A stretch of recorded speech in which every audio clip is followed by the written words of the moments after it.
নমস্কার বন্ধুরা, বর্ষার রান্নাঘরে সকলকে স্বাগত। আজকের রেসিপি রুই মাছের পাতলা ঝোল। এইখানে আমি 3 পিস রুই মাছ ধুয়ে নিয়েছি। দিয়ে দেব হলুদ গুঁড়ো,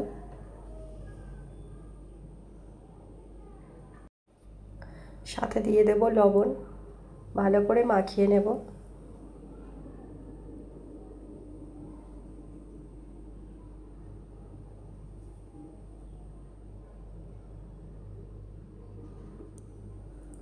মাখানো হয়ে গিয়েছে। কড়াই বসিয়ে দিয়ে দেব সর্ষের তেল।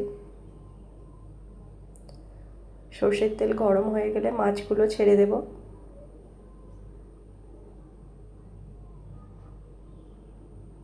একদিক হয়ে গেছে, অন্যদিকে উল্টিয়ে দেব।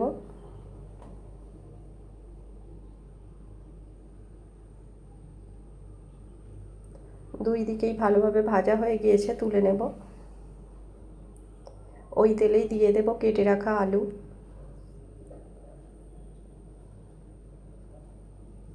আলুগুলোকে নেড়ে নেব। আলুগুলো যখন লাল লাল একটু হয়ে আসবে দিয়ে দেব কেটে রাখা ঝিঙে। আলুর সাথে ঝিঙেগুলো ভালো করে নেড়ে নেব।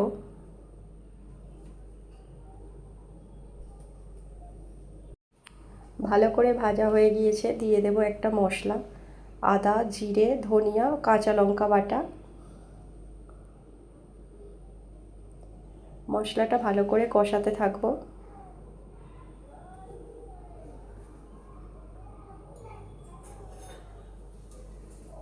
সাথে দিয়ে দেব হলুদ, লবণ, সব কিছু একসঙ্গে ভালো করে নাড়াচাড়া করে নেব।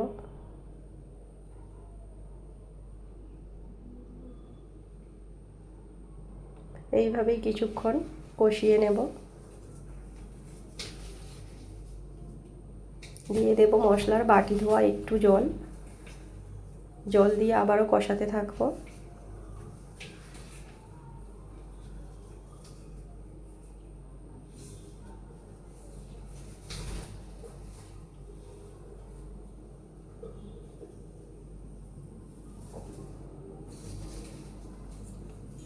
কষানো হয়ে গিয়েছে, দিয়ে দেব জল।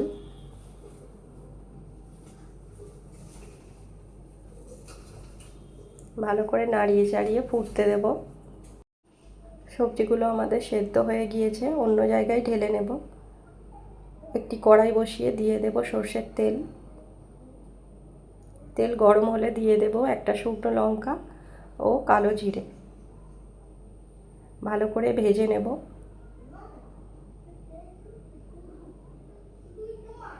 যখন একটা সুন্দর গন্ধ বেরোবে দিয়ে দেব ঝোলটা।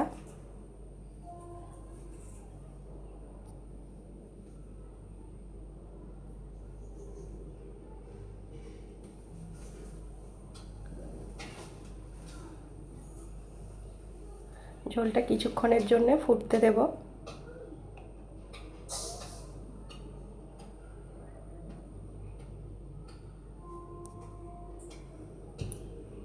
কিছুক্ষণ ফোটার পরে দিয়ে দেব ভেজে রাখা মাছগুলো। মাছগুলো দিয়ে বেশিক্ষণ ফোটাবো না, ভেঙে যাবে।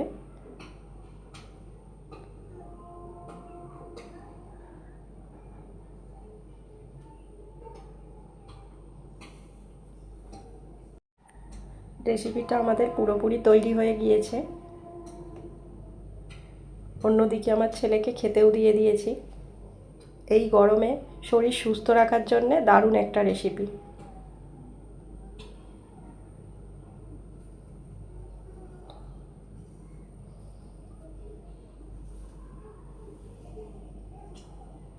সাথে দিয়ে দিয়েছিলাম কলমি শাক ভাজা।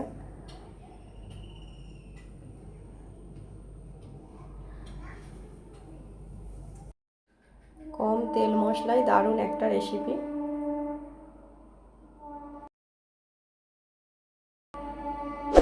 রেসিপিটা যদি ভালো লেগে থাকে লাইক করবেন, শেয়ার করবেন ও সাবস্ক্রাইব করে পাশে থাকবেন। সকলকে ধন্যবাদ।